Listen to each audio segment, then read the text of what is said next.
بدترین قتل عام جس میں مرنے والوں کی تدفین 25 سال سے جاری۔ السلام علیکم، آپ دیکھ رہے ہیں ہٹ پوائنٹ ڈیجیٹل اور میں ہوں آپ کا ہوسٹ حافظ ذیشان۔ آج کی ویڈیو شروع کرنے سے پہلے جو احباب ہمارے چینل پر نئے ہیں وہ ہمارے چینل کو سبسکرائب کر لیں اور بیل آئیکن پر کلک کر لیں تاکہ آپ کو فردر اپڈیٹس ملتی رہیں۔ حکم ہوا تمام مردوں کو ایک جگہ اکٹھا کیا جائے۔ فوجی شہر کے کونے کونے میں پھیل گئے۔ ماؤں کی گود سے دودھ پیتے بچے چھین لیے گئے۔ بسوں پر سوار شہر چھوڑ کر جانے والے مردوں اور لڑکوں کو زبردستی نیچے اتار لیا گیا۔ لاٹھی ہانکتے کھانستے بزرگوں کو بھی نہ چھوڑا گیا۔ سب کے سب مردوں کو اکٹھا کر کے شہر سے باہر ایک میدان کی جانب ہانکے جانے لگا۔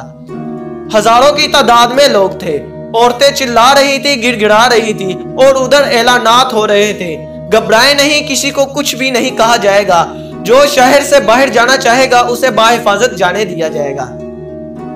زاروں قطار روتی خواتین اقوام متحدہ کے ان فوجیوں کی طرف سے التجائیہ نظروں سے دیکھ رہی تھی جن کی جانب سے دعویٰ کیا گیا تھا کہ شہر محفوظ ہاتھوں میں ہے، لیکن وہ سب کے سب تماشائی بنے کھڑے تھے۔ شہر سے باہر ایک وسیع و عریض میدان میں ہر طرف انسانوں کے سر نظر آتے تھے۔ گھٹنوں کے بل سر جھکائے زمین پر ہاتھ ٹکائے انسان جو اس وقت بھیڑوں کا ایک بہت بڑا ریوڑ معلوم ہوتے تھے۔ 10,000 سے زائد انسانوں سے میدان بھر چکا تھا۔ ایک طرف سے آواز آئی، فائر! سینکڑوں بندوقوں سے آوازیں بیک وقت گونجی، لیکن اس کے مقابلے میں انسانی چیخوں کی آواز اتنی بلند تھی کہ ہزاروں کی تعداد میں برسنے والی گولیوں کی ترتراہٹ بھی دب کر رہ گئی۔ ایک قیامت تھی جو برپا تھی۔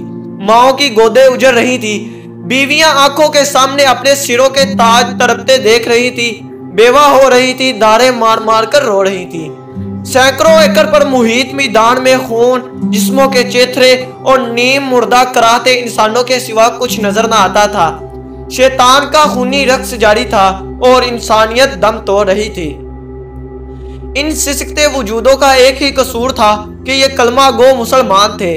اس روز 80 سالہ بزرگوں نے اپنی آنکھوں کے سامنے معصوم پوتوں کی لاشوں کو تڑپتے دیکھا۔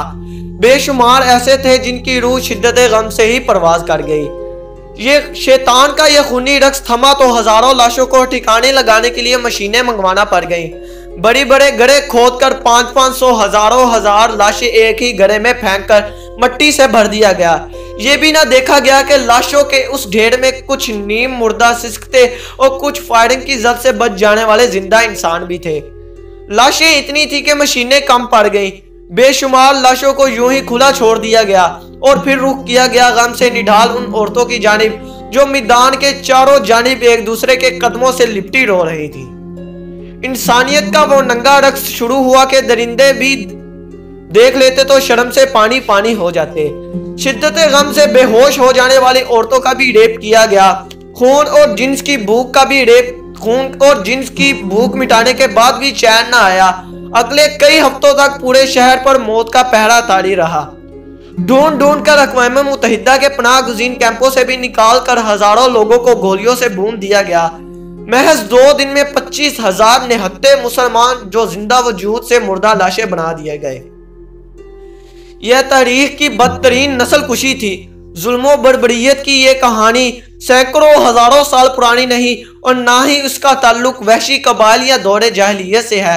یہ 1995 کی بات ہے جب دنیا نے اپنے آپ کو خود ساختہ مہذب مقام پر فائز کیے بیٹھی تھی، اور یہ مقام کوئی پسماندہ افریدی ملک نہیں بلکہ یورپ کا جدید قصبہ سربرینکا تھا، اور یہ واقعہ اقوام متحدہ کی نام نہاد امن فورسز کے عین سامنے بلکہ ان کی پشت پناہی میں پیش آیا۔